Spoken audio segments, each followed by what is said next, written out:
కన్యా రాశి వారికి గురువు ఉచ్చస్థానమైనటువంటి కర్కాటక రాశిలో సంచరిస్తున్నటువంటి సమయంలో ఎలాంటి ఫలితాలు ఉంటాయి, గోచార ఫలితాలు ఎలా ఉంటాయి, ఏ ఏ విషయాలపై చాలా ప్రభావాన్ని చూపిస్తాడు అనే విషయాన్ని మనము చూసినట్టయితే, కన్యా రాశి జాతకులకు గురువు లాభస్థానంలో సంచరిస్తున్నాడు. ఈ సమయంలో లాభస్థానము అనంటే 11వ స్థానము, అన్ని విధాలుగా మీకు లాభాన్ని చేకూర్చేటువంటి స్థానం. మీరు ఏ పని ప్రారంభించినప్పటికీ విజయవంతంగా మీరు పూర్తి చేసేటువంటి అవకాశాలు బాగా ఉంటాయి. వ్యాపారస్తులకు పెట్టుబడుల మూలకంగా ప్రతిఫలం లభిస్తుంది.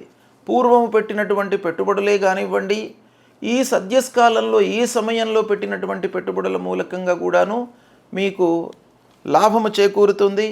ఓవరాల్గా చూసినట్టయితే కన్యా రాశి వారికి ఈ ఉచ్చస్థానంలో సంచరిస్తున్నటువంటి బృహస్పతి మూలకంగా, గురువు మూలకంగా అద్భుతమైనటువంటి ఫలితాలు ఉన్నాయి.